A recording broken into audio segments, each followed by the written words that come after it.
Hi, Megan Davidson here. We are in Miami for the 2-month post-injection evaluation at Bascom Palmer. Again, the injection was for a gene therapy trial of LHON, or Leber's hereditary optic neuropathy. Yesterday was actually the day that we went to Bascom, and it was a little bit of a mixed bag for me. I don't know if you can tell right now, but I'm dealing with some prednisone face, so I'm a little puffy. That's been because I've been on prednisone for more than a month. So my husband has been playing the Chipmunks theme song around the house and has been calling me Fat Thor. And I feel like I've been eating nothing but Cantina chips and queso, but that's really not the case. I've been pretty healthy actually. During the evaluation yesterday, we jumped right into it and got into the eye tests, which I was a little bit nervous about because my right eye was still dilated from the uveitis. Again, dilated because that takes away the pain basically from the uveitis. We did the eye chart. We have a little video here to show you where I am at 4 meters. And again, 4 meters is kind of the size of like a small SUV. KD. Oh wait, the Z? Yes. Z.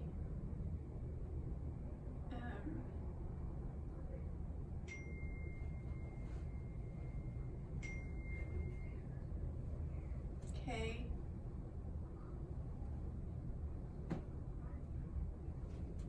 Very good.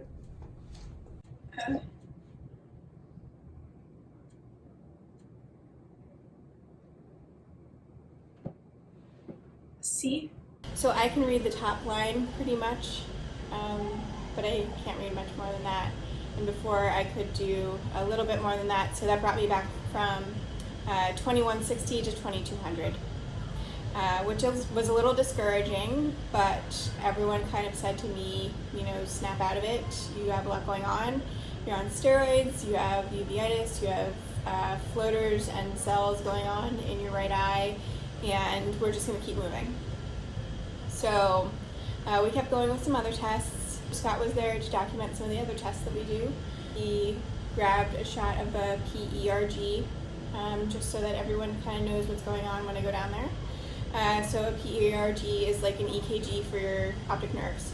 So they put electrodes all over your face and these funky glasses on, and then you stare into a screen. This is actually a updated version of a visual evoked potential test. And a visual evoked potential test is something where you basically do the same thing. You attach electrodes to your face and actually all over your skull. You stare into a screen, but you stare into it one eye at a time.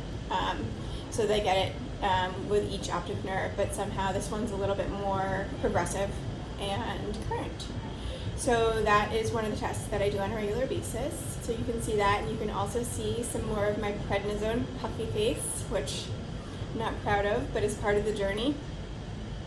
So then from there, we do a lot of the regular eye imaging, and stuff that Scott really can't take pictures of and we can't really document. So we went in to see Dr. Guy the last part of the day, and that is when he, manually evaluates me. He, looks into the front of the eye, my back of my eye, he looks, all over, looks at the uveitis, looks to see how the floaters are moving and all of that.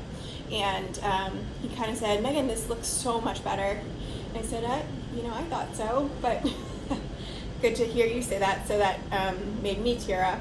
Uveitis was probably one of the scariest things ever because my scotoma actually is diminishing, but the uveitis was basically again, I probably said this in another video, but it's basically like a cloudy shower door or a foggy sunglass lens that hits you very quickly and then doesn't go away.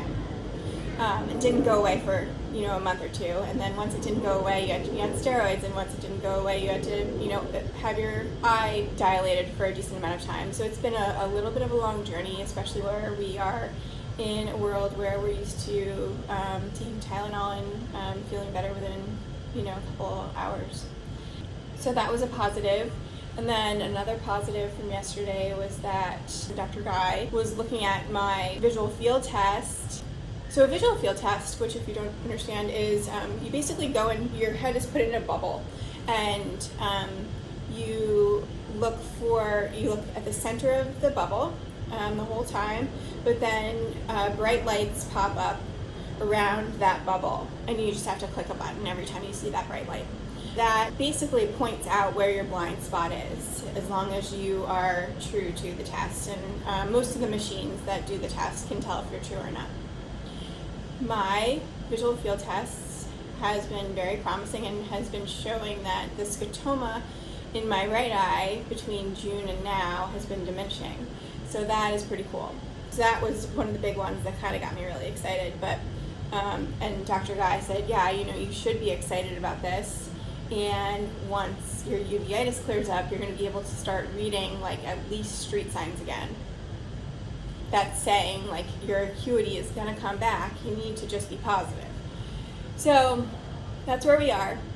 And I just wanted to, again, put this update out there because there's a lot of updates going on, and all I can do is update really my immediate friends and family with an I'm okay, I'm not okay. And I also want to be able to update those that are interested in these gene therapy trials and how much goes into them. It's a very, very big commitment. Luckily, I'm able to talk to work and say, hey, this is my life and this is my health, and they totally agree with it. But I could see where some other people may have some issues. I'm just saying, I want to put this out there for an educational reason a little bit. Every day is absolutely a journey, and every day is frustrating, but we will keep you in the loop.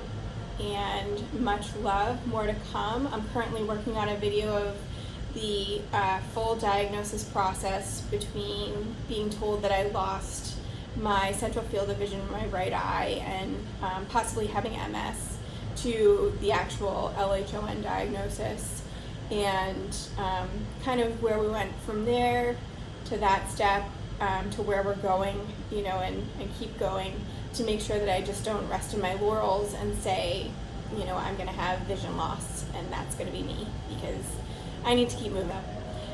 Much love. Talk soon. Thank you for watching.